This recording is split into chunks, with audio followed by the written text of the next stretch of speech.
आणि यानंतर घेऊयात काही राजकीय विश्वातील बातम्यांचा वेगवान आढावा। नाराज कार्यकर्त्यांनी उपमुख्यमंत्री एकनाथ शिंदेंची गाडी अडवली आहे। तिकीट नाकारलेल्या कार्यकर्त्यांनी गाडी अडवली। बंडखोर अपक्ष उमेदवार भूषण भोईरांच्या नावाची घोषणा सुद्धा देण्यात आली।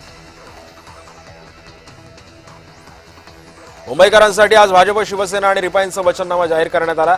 मुख्यमंत्री फडणवीस शिंदेंच्या उपस्थितीमध्ये हा कार्यक्रम पार पडला। मुंबईसाठीचा जाहीरनामा हा मुंबई विकास करणार असल्याचा समाजाने सतर्क राहून मतदान करावं असं आवाहन प्रकाश आंबेडकरांनी केलेलं आहे।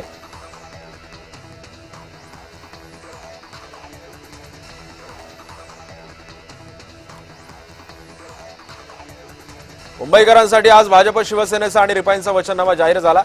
मुख्यमंत्री देवेंद्र फडणवीस, एकनाथ शिंदे आणि इतर पदाधिकाऱ्यांच्या उपस्थितीमध्ये हा कार्यक्रम पार पडला। मुंबईसाठीचा जाहीरनामा हा मुंबईचा विकास करणारा असल्याचा विश्वास सुद्धा यावेळी व्यक्त करण्यात आला। म्हाडाच्या इमारतींचा विकास म्हाडाच करणार, धारावीकरांना धारावीत 350 चौरस फुटांचं घर देणार असं आश्वासन मुख्यमंत्री देवेंद्र फडणवीस यांनी जाहीरनाम्यातून दिलं आहे।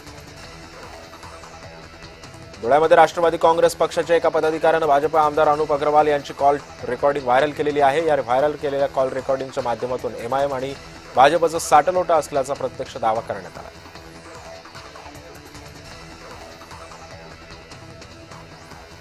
नागपूर पालिकेसाठी भाजपचा जाहीरनामा प्रसिद्ध करण्यात आलेला आहे। नागपूर शहराला देशामध्ये प्रथम स्थान मिळवून देण्याचा संकल्प या जाहीरनाम्यातून करण्यात आला आहे।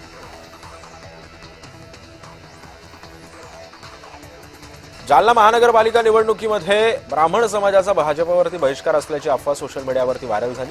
यासाठी ब्राह्मण समाजाची एक बैठक सुद्धा पार पडली। या बैठकीला भाजपला मतदान करू नये असं काहीच घडलं नसल्याचं ब्राह्मण समाजाचे नेते सिद्धिविनायक मुळे यांनी म्हटलंय।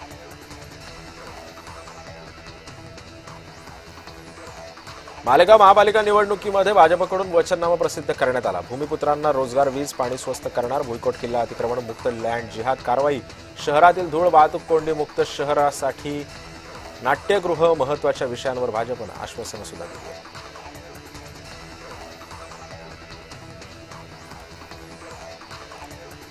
धुळ्यामध्ये गुंडगिरी दहशत वाढली आहे। धुळ्यामध्ये वाढलेली गुंडगिरी दहशत हा रोष संपूर्णपणे धुळेकर मतदानातून आपल्या भावनांमधून व्यक्त करतील। आमचा विषय निश्चित आहे असं म्हणत मंत्री दादा भुसे यांनी विधान केलं।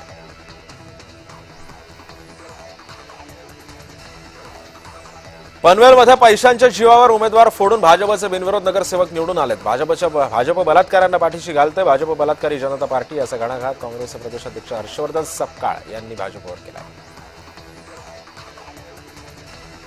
ठाण्यातील जोशी बेडेकर महाविद्यालयामध्ये शासकीय अधिकारी, पोलीस आणि कर्मचाऱ्यांसाठी टपाली मतदानाची सुविधा उपलब्ध करण्यात आली आहे। मोठ्या प्रमाणात शासकीय कर्मचाऱ्यांनी रांग लावली सुद्धा होती।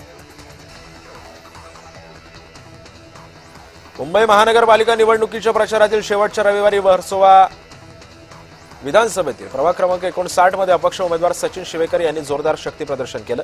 शिवेकर यांनी काढलेल्या बाईक रॅलीमध्ये शेकडो बाईक स्वार सहभागी सुद्धा झाले। मुस्लिम भागामध्ये विकास झाला नाही, त्यांना माहिती आहे। मुस्लिम समाज एक झाला तर काही खरं नाही असं म्हणत असदुद्दीन ओवैसी यांनी महायुतीवर टीका केली।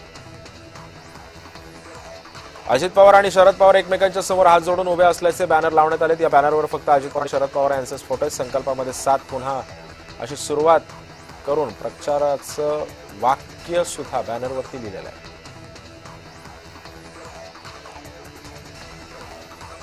मुंबईला जागतिक दर्जाचं शहर बनवणार, गिरणी कामगारांना हक्काचं घर देणार, बेस्टमध्ये महिलांना तिकीट दरामध्ये 50% सवलत देणार असं आश्वासन उपमुख्यमंत्री एकनाथ शिंदे यांनी दिलं आहे।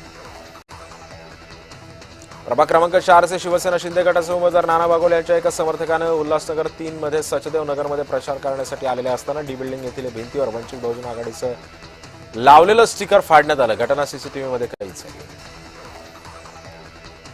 बदलापूरमध्ये स्वीकृत नगरसेवक तुषार आपटेनं राजीनामा दिलाय। हा राजीनामा निवडणूक अधिकाऱ्यांकडे त्यांना सुपूर्द केलाय। आपल्यामुळे भाजप आणि शाळेची बदनामी होऊ नये यासाठी त्यांनी राजीनामा दिलाय।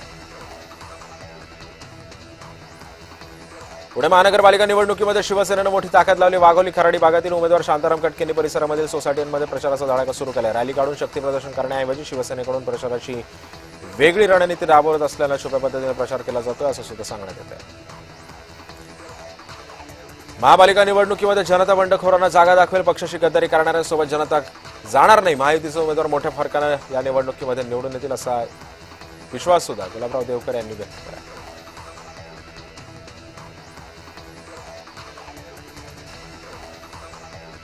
अंबादास दानवेंकडून छत्रपती संभाजीनगरमधील एका मारहाणीचा व्हिडिओ ट्विट करण्यात आला। या व्हिडिओमध्ये एका व्यक्तीच्या डोक्यामध्ये दगड घालतानाचा मारहाण करत असल्याचं दिसतंय। मारहाण करणारा व्यक्ती हा माजी नगरसेवक असून मंत्री अतुल सावेंचा समर्थक असल्याचं दानवेंनी म्हटलंय। महायुती सर्वसामान्याला विकत घेण्याची भाषा करत सत्ताधाऱ्यांनी शेकडो गुंडांना उमेदवारी दिली, मग निष्ठावंत गेले कुठे, असा सवाल एकनाथ खडसे यांनी महायुतीवर केला।